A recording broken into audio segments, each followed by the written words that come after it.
Sana, nashukuru sana na tunaamini kwamba wananchi lakini pia na taifa letu wanajua tunaenda kuadhimisha miaka 30 ya VETA, na leo tulikuwa na Mheshimiwa Waziri wa Elimu, Sayansi na Teknolojia kwenye tukio ambalo tunaita amsha amsha kwa VETA na pamoja na wadau wa sekta ya nguo na mavazi. Kwa tulikuwa naye ametuelezea, ametuambia nini serikali inahitaji, na tunaamini VETA kwa kuwa tunaenda kuadhimisha miaka 30 kuna vitu ambavyo tumepewa tunaenda kuvitekeleza. Kwa hiyo nipende kusema tu kwa ufupi, sisi tunamshukuru lakini tunamkaribisha pia na yeye kwa ajili ya kuweza kuzungumza na wananchi wa Tanzania kuhusiana na hili swala la miaka 30 ya VETA. Miaka 30 ya VETA kama taasisi maalum ambayo sasa inafanya kazi, sio idara ya serikali lakini taasisi inayojitegemea kwa ajili ya kusimamia mafunzo haya ya ufundi na ufundi stadi.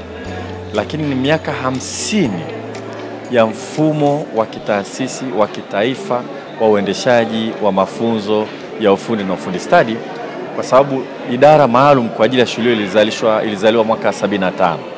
Kwa hiyo ni maadhimisho mawili. VETA ni product ya hiyo idara ambayo ilikuwepo wakati huo.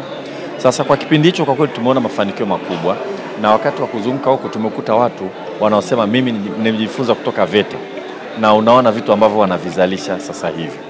Kwa hiyo imekuwa ni fursa kubwa, na ndio maana matamanio ya watu kila mahali unapokwenda ni kwamba serikali iweke chuo cha VETA, na rais wetu ameagiza kila wilaya hapa nchini iwe na chuo cha VETA chenye hadhi ya wilaya, na katika kila mkoa kuwepo na chuo kimoja ambacho kina hadhi ya mkoa. Kwa mfano Songwe chuo chenyewe kimejengwa Ludewa, lakini kile ni cha hadhi ya mkoa. Sehemu nyingi vyuo vya hadhi ya mkoa vimejengwa pale pale makao makuu. Kwa hiyo tukiangalia nyuma tunaona ni miaka ya mafanikio makubwa, imetusaidia kuwajengea vijana ujuzi wengi, na hata majuzi nimekutana na mtu mmoja anafurahi sana, ndugu yake alisoma VETA, tayari ana ufundi, anajitegemea kwa maisha, akawa anapongeza sana kazi zilizofanya. Kwa hiyo naamini na nyinyi mtakavyokuwa mnapita mtapata shuhuda nyingi sana za mafanikio makubwa ya VETA.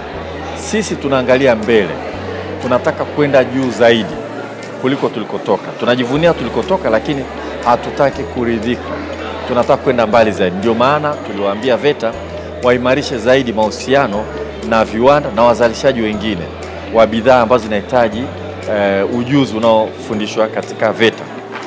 Na leo ni mambo ya nguo na mavazi ambayo yamefanyika hapa, kama mshamsha anavyosema Anthony hapa, ni jambo zuri, lakini lengo kubwa sana ni kuwasikiliza hawa wadau wafikirie VETA ifanye nini.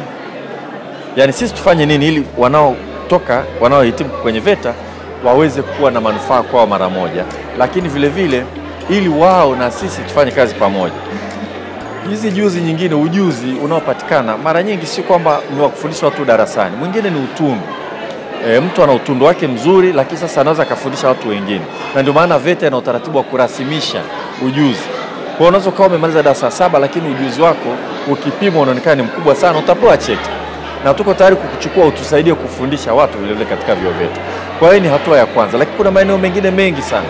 Naona majengo makubwa yakijengwa hapa Tanzania, kuna makampuni ya Kichina yanakuja kujenga. Yaani tunataka hatimaye tuzalishe mafundi wazuri. Kwenye DIT kwa kweli sasa hivi tumejenga mahusiano na chuo kimoja China ambacho kinazalisha mafundi wanaokuja kujenga majengo makubwa kama haya. Sasa tumepeleka vijana 30 kwa kuanzia, lakini tunataka kupeleka wengi zaidi. Sasa tungependa kwenye VETA mafundi wa kuweka tiles, wa kufunga madirisha, milango na kila kitu wazalishwe na wao ni mafundi wazuri sana.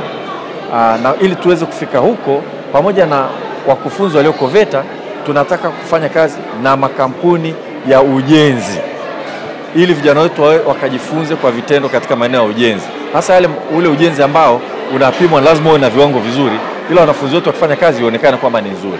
Kwa hiyo ni amsha sasa hivi ya kwenda mbele.